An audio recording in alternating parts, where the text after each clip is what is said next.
अपने कर्तव्य को जानो। तुम्हारे कर्तव्य में दूसरों का अधिकार छुपा हुआ है और उनके कर्तव्य में तुम्हारा अधिकार छुपा हुआ है। यही सबसे बड़ा सुख दुख का कारण है। सचमुच अगर हम अपने कर्तव्य को सही सही जान जाएं तो हमें कभी भी दुख, शोक, संताप का सामना नहीं करना पड़ेगा। अब प्रश्न उठता है कि हमें अपने कर्तव्य का सही सही ज्ञान कैसे होगा, कब होगा?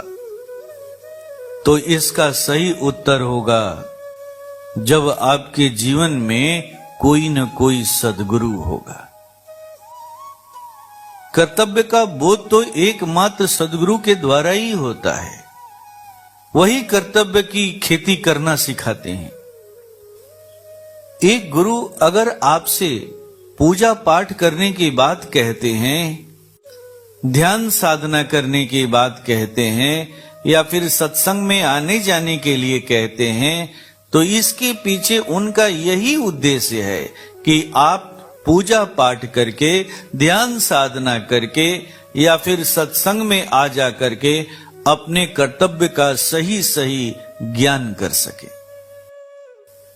अक्सर लोगों के अंदर में इससे संबंधित एक भ्रम रहता है कि जो लोग पूजा पाठ करते हैं, सत्संग करते हैं, ध्यान साधना करते हैं, वो लोग अन्य कोई दूसरा काम नहीं करते हैं। हमारे बीच कुछ ऐसे लोग हैं जो इसका प्रदर्शन करते हैं और पूजा पाठ को, सत्संग को बदनाम करते हैं। नहीं, ये सच्चाई नहीं है। एक भक्त कभी भी कामचोर नहीं होता है, कभी भी वो कायर नहीं होता है। हाँ, यह जरूर है कि वह अनावश्यक प्रदर्शन भी नहीं करना चाहता है। वह कभी भी ऐसा काम नहीं करना चाहता है जिससे उसके अहम का पोषण हो। जैसे ही अहम का पोषण होता है, उसका भगवान, उसका प्रभु उससे दूर हो जाता है। अगर एक भक्त का चरित्र समझना चाहते हो, जानना चाहते हो, तो हनुमान के जीवन को देख लो।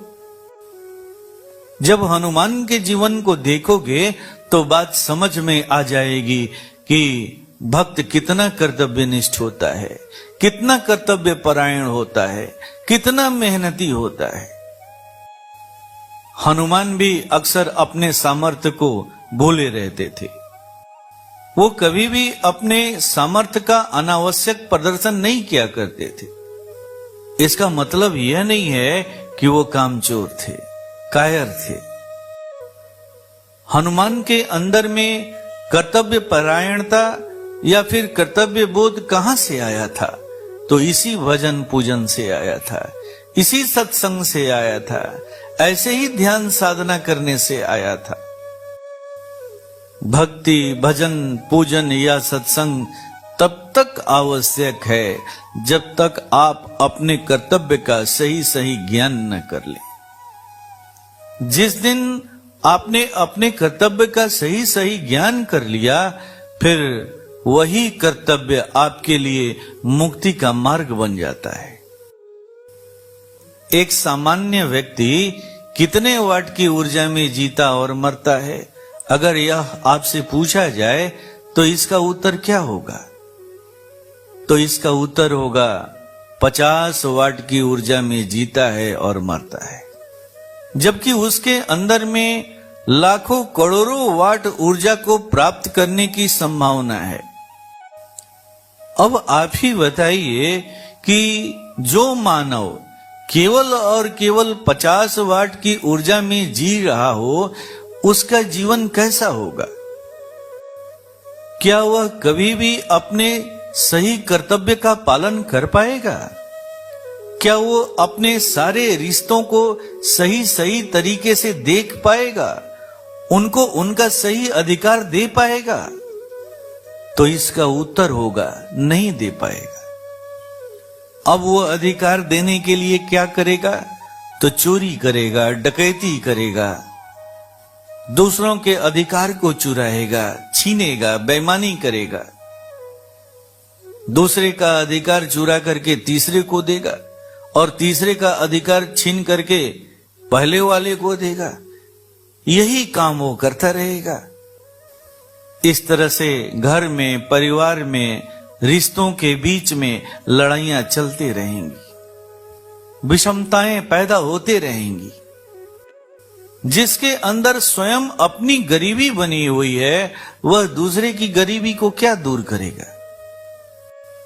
अब आप कहोगे कि पैसा रुपया कमा करके हम अपनी गरीबी दूर कर लेंगे, अपने सारे रिश्तों की देखभाल कर लेंगे।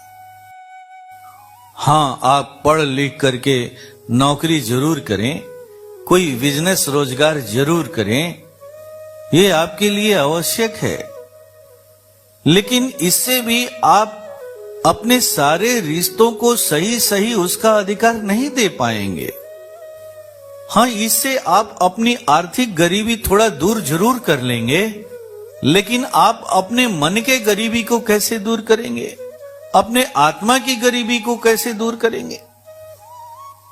खूब आपके पास रुपया पैसा है, लेकिन आपका मन इतना गरीब है, इतना गरीब है कि आप अपने बच्चे को भी ढंग से खाते हुए, जीते हुए नहीं देखना चाहते हैं। आप अपना रुपया पैसा बैंक से निकालना ही नहीं चाहते हैं। आप अपने भाई के बच्चों को कभी भी आगे बढ़ते हुए नहीं देखना चाहते हैं। अपने बूढ़े माँ बाप की देखभाल नहीं करना चाहते हैं। जब आपके जीवन में आपके सगे रिश्तों के साथ आपका ये हाल है, तो फिर आप समाज के अन्य रिश्तों के साथ क्या रिश्ता निभाएंगे? ये वो समाज है जिस समाज ने आपको बहुत कुछ दिया है। क्या उनके प्रति आपका कोई दायित्व नहीं बनता है? फिर उनके अधिकारों की पूर्ति आप कैसे करेंगे, कहां से करेंगे? जिस देश ने आपको सम्मान पूर्वक रहने के लिए एक सुखद माहौल दिया है, उस देश को क्या देंगे? नहीं, आप जिस अमीरी की बात कर रहे हैं, ये वो अमीरी नहीं है, वो अमीरी नहीं है जो हर रिश्तों को उसका सही अधिकार दे सके। ये अमीरी तो सत्संग से आती है, ये अमीरी तो पूजा पाठ करने से आती है, ये अमीरी तो ध्यान साधना करने से आती है। एक गुरु जब हमें ध्यान साधना सिखाते हैं, बार बार सत्संग में बुलाते हैं, तो ध्यान साधना करने से या सत्संग करने से क्या होता है? तो हमारे अंदर की जो ऊर्जा है ना, उसकी बढ़ोतरी होती है। हमारी ऊर्जा 50 वाट से 100 वाट में बदलती है, फिर 100 वाट से 1000 वाट में बदलती है, फिर आगे चल करके हम लाखों वाट ऊर्जा के मालिक बन जाते हैं। इस तरह से ध्यान साधना करने से, पूजा पाठ करने से, सत्संग करने से सबसे पहले हमारे अंदर की गरीबी दूर होती है।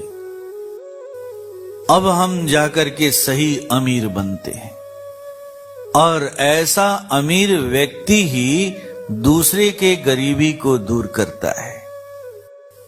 ऐसी हालत में ही आकर के व्यक्ति अपने हर रिश्ते के अधिकार को देने लायक बनता है, अपने हर रिश्तों के प्रति न्याय करने लगता है।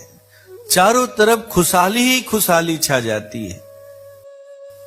अब वो अपने घर परिवार के रिश्तों का भी देखभाल कर लेता है, समाज के रिश्तों का भी देखभाल कर लेता है, सबकी देखभाल कर लेता है, और सबको अपना अपना सही अधिकार देने लगता है। इसलिए जो सद्गुरु होते हैं, वो अक्सर इस बात को कहते हैं कि आप अपने गृहस्थी से संबंधित सारे कार्यों को करो, लेकिन अपने जीवन में ध्यान साधना को, सत्संग को जरूर जोड़ो। गोस्वामी तुलसीदास जी भी इस बात को कहते हैं कि बिनु सत्संग विवेक न होई। विवेक क्या है? तो परम पूज्य गुरुदेव कहते हैं कि विवेक एक प्रकार से चलनी है। चलनी का क्या काम होता है? तो चलनी चावल में या फिर अन्य अनाज में जो कंकड़ पत्थर होते हैं उनको छांटने का काम करता है, अलग करने का काम करता है। ठीक हूबहू ऐसे ही जब हम सत्संग करते हैं, ध्यान साधना करते हैं, तो हमारी बुद्धि विवेक बुद्धि में बदल जाती है। जैसे ही हम विवेक बुद्धि को प्राप्त होते हैं, हमें यह समझ में आने लगता है कि हमें क्या करना है और क्या नहीं करना है। हमारे जीवन में कौन सा रिश्ता किस लिए आया है और उस रिश्ते को हमें क्या देना है, ये रहस्य हमें समझ में आने लगता है। हमारे जितने भी रिश्ते हैं, उन रिश्तों के साथ हमारा क्या संबंध है, ये भी रहस्य समझ में आने लगता है। इस तरह से हम अपने रिश्तों के प्रति सही न्याय करना सीख जाते हैं। ऐसी हालत में अब सारे रिश्तों को सही न्याय मिलने लगता है। जब तक व्यक्ति बुद्धि के क्षेत्र में रहता है, तब तक वह न तो सही सही कर्तव्य को ही समझ पाता है और न तो दूसरों के अधिकार को सही सही दे पाता है। इसीलिए बार बार बुद्धि के क्षेत्र से ऊपर उठने की बात कही जाती है, जो केवल और केवल ध्यान साधना से ही संभव है, सत्संग से ही संभव है, पूजा पाठ से ही संभव है।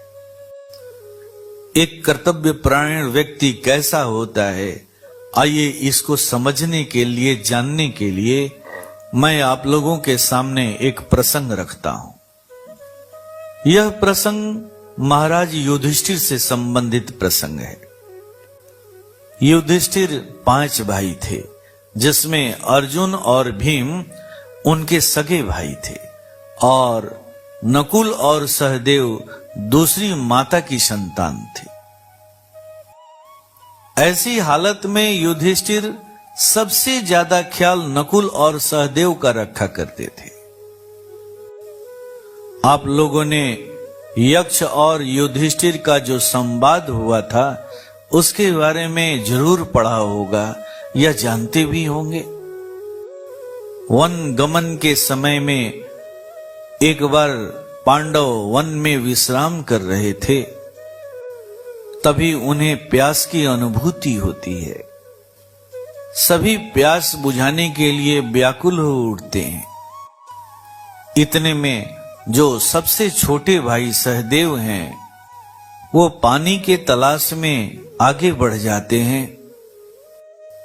पानी ढूंढते ढूंढते उन्हें एक सरोवर दिखाई पड़ता है।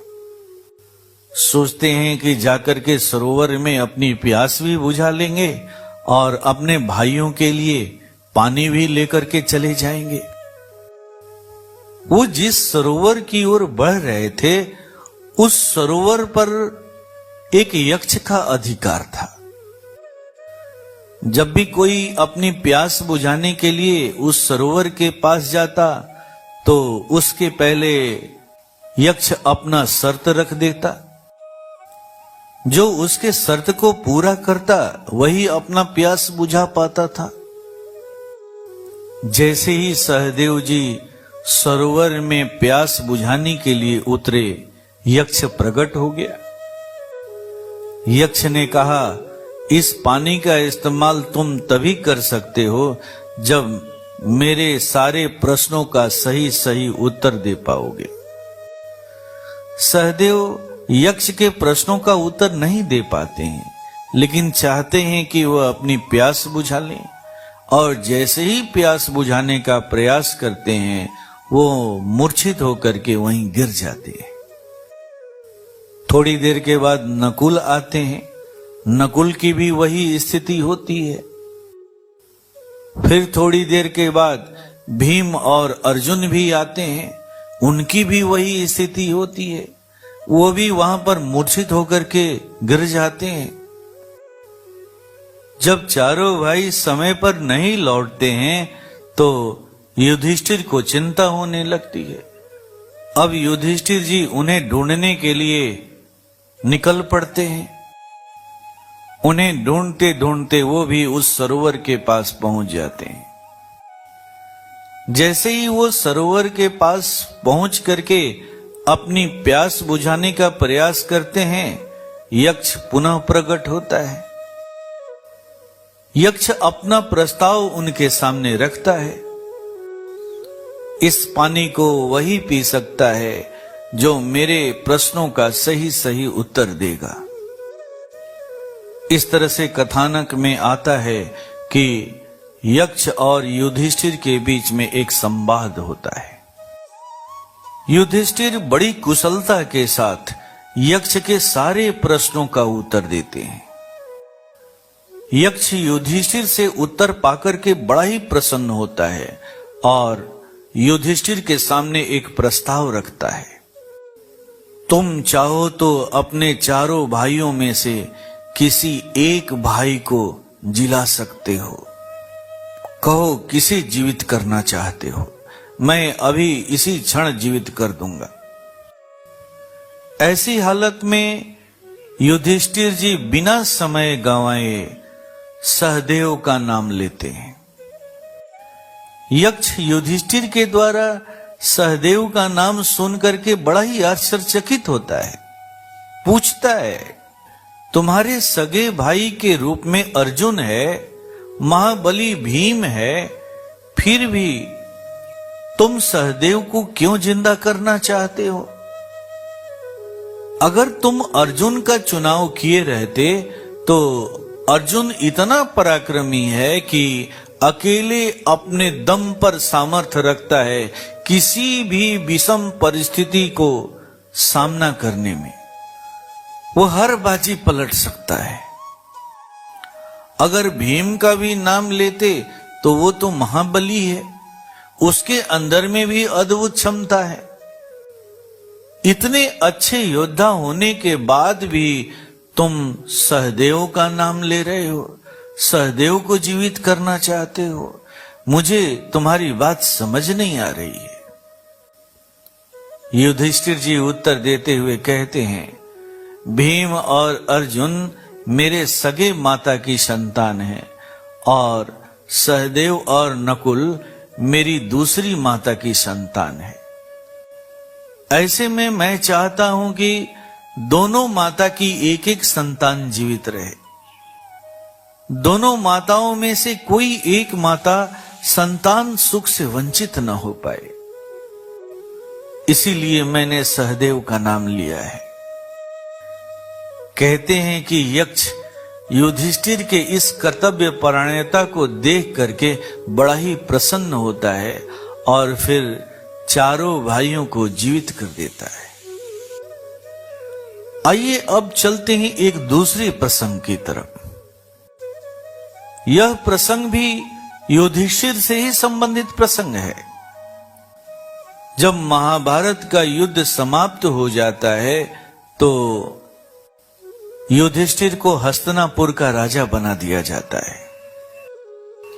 जैसे ही युधिष्ठिर राजा बनते हैं, प्रजा की देखभाल बड़े अच्छे तरीके से कर रहे होते हैं, अपने कर्तव्य का बहुत अच्छे तरह से निर्वहन कर रहे होते हैं, सबको सही सही अधिकार मिलने लगता है, पूरी प्रजा उनसे प्रसन्न रहने लगती है। एक दिन उन्हें खबर मिलती है कि भगवान श्री कृष्ण और उनके बड़े भाई बलराम साथ ही साथ सारे यदुवंशियों का नाश हो चुका है। ऐसी खबर पाकर के युधिष्ठिर जी बड़े उदासीन रहने लगते हैं, दुखी हो जाते हैं। दरअसल पांडवों को हमेशा भगवान कृष्ण का संरक्षण मिलता रहा था। भगवान श्री कृष्ण उनके जीवन में एक गुरु के रूप में थे। वह केवल और केवल अर्जुन के ही गुरु नहीं थे, बल्कि पांचों भाइयों के गुरु थे। अर्जुन का नाम ज्यादा इसलिए लिया जाता है कि उन्होंने धर्म युद्ध में अर्जुन को गीता का संदेश दिया था। इसलिए सारी दुनिया यही जानती है कि वह केवल और केवल अर्जुन के ही गुरु थे। नहीं, अर्जुन तो उनका शिष्य था ही, लेकिन अन्य भाई भी उन्हीं के शिष्य थे। भगवान कृष्ण के द्वारा ही उन्हें समय समय पर कर्तव्य बोध का पाठ पढ़ने को मिलता था। अब भगवान कृष्ण के नहीं रहने पर युधिष्ठिर उदासीन रहने लगे। एक दिन युधिष्ठिर ने भी निर्णय लिया कि अब वो अपने सभी भाइयों के साथ ही साथ द्रौपदी को लेकर के वो परलोक गमन करेंगे। जल्दी से उन्होंने परीक्षित को बुलाया और उनका राज्याभिषेक कर दिया और अपने भाइयों के साथ ही साथ द्रौपदी को लेकर के वो स्वर्गारोहण के लिए निकल पड़े। युधिष्ठिर अभी थोड़ी ही दूर गए होंगे कि द्रौपदी गिर जाती है और उसकी मृत्यु हो जाती है। फिर कुछ दूर आगे चलने के बाद सहदेव की मृत्यु हो जाती है। इस तरह से एक एक करके चारों भाई रास्ते में ही मृत्यु को प्राप्त हो जाते हैं। केवल युधिष्ठिर सशरीर स्वर्ग पहुंच पाते हैं। जब वह स्वर्ग में जाते हैं तो देखते हैं कि दुर्योधन पहले से ही एक सुंदर से सिंहासन पर बैठा हुआ है। दुर्योधन को देख करके युधिष्ठिर को अपने भाइयों की याद आ जाती है। दूत को बुला करके अपने भाइयों के बारे में पूछते हैं तो पता चलता है कि वो लोग अभी नरक में ही हैं। उन्हें नरक में ही स्थान दिया गया है। कहते हैं कि युधिष्ठिर जी उनसे मिलने के लिए नरक में चले जाते हैं। जैसे ही वह नरक में जाते हैं, नरक में रहने वाली जितनी भी आत्माएं हैं वह सभी की सभी आत्माएं युधिष्ठिर जी को चारों तरफ से घेर लेती है। वो आत्माएं ऐसा अनुभव कर रही होती हैं कि जैसे कोई दिव्य प्रकाश नरक लोक में चला आया हो। अब वो उस प्रकाश को पाकर के अपने सारे दुखों को, अपने सारे दर्द को भूल जाती है। उन्हें बड़ा ही शांति का अनुभव होता है। युधिष्ठिर जी अपने भाइयों से मिलते हैं, द्रौपदी से मिलते हैं और कुछ देर वहां रहते भी हैं। और थोड़ी देर के बाद दूत उन्हें संदेश देता है कि आपका समय पूरा हो चुका है, चलिए आपको स्वर्ग में चलना है। जैसे ही युधिष्ठिर जी स्वर्ग में जाने के लिए तैयार होते हैं, वैसे ही नरक लोक के जितनी भी आत्माएं हैं, जितने भी वासी हैं, सभी के सभी युधिष्ठिर जी को पुनः घेर लेते हैं। बार बार अनुनय विनय करने लगते हैं कि नहीं नहीं, आप यहीं पर ठहरे, यहीं पर रहें। आपके आने से ही हमें वर्षों के बाद कुछ शांति मिली है, कुछ सुख का अनुभव हुआ है, कुछ आनंद का अनुभव हुआ है। वरना इस नरक में सुख और आनंद की बात कोई कैसे कर सकता है। यहां तो चारों तरफ कष्ट ही कष्ट है, दुख ही दुख है, अशांति ही अशांति है। कहते हैं कि उन आत्माओं की बात को सुन करके युधिष्ठिर जी ऐसा निर्णय लेते हैं कि वो भी अब नरक में ही रहेंगे। अब वो दूत से स्वर्ग में जाने के लिए मना कर देते हैं। दूत इसकी सूचना यमदेव जी को देता है। कहता है कि युधिष्ठिर जी नरक लोक से आने के लिए तैयार नहीं है। अब युधिष्ठिर जी को मनाने के लिए यमदेव आते हैं, लेकिन युधिष्ठिर जी यमदेव की बात को मानने के लिए तैयार नहीं होते। इस तरह से एक युधिष्ठिर जी की वजह से जो नरक लोक है ना, वह स्वर्ग लोक में बदल जाता है। नरक लोक की सारी आत्माएं स्वर्गिक सुख का अनुभव करने लगती हैं, स्वर्ग के आनंद का अनुभव करने लगती हैं, स्वर्गिक शांति का अनुभव करने लगती हैं। मैंने आप लोगों के सामने जो ये कथा रखी है, उस कथा को रखने का यही उद्देश्य है कि जब आप कर्तव्य परायण हो जाते हैं, अपने कर्तव्य का सही सही बोध कर लेते हैं, तो फिर आपके लिए अलग से कोई पूजा पाठ या सत्संग करने का कोई प्रयोजन नहीं रह जाता है। आपका कर्तव्य ही आपके लिए मुक्ति का मार्ग प्रशस्त करता है। सत्संग या पूजा पाठ का प्रयोजन तो तभी है जब आपको अपने कर्तव्य का सही सही ज्ञान करना होता है। आपको अपने कर्तव्य और अधिकार के रहस्य को सही सही समझना होता है। हमारे आदर्श पुरुष परम पूज्य गुरु महाराज साहब भी अपने सही सही कर्तव्य को समझे हुए थे। यही कारण था कि वो सभी लोगों के अधिकार को सही सही तरीके से दे पाते थे। तभी तो वो जब तक शरीर में रहे तब तक उनके इर्द गिर्द जितने भी लोग रहे, सभी के सभी स्वर्गिक सुख का अनुभव किए, स्वर्गिक शांति और आनंद का अनुभव करते रहे। आज भी जब वो शरीर में नहीं है, महानिर्वाण को प्राप्त कर चुके हैं, उसके बावजूद भी जो लोग उन्हें अपने हृदय कमल में धारण किए हुए हैं, आज भी उनकी अवस्था वैसी ही है। इस माया की दुनिया में रहते हुए भी वो अद्भुत रूप से सुख और आनंद का अनुभव करते हैं।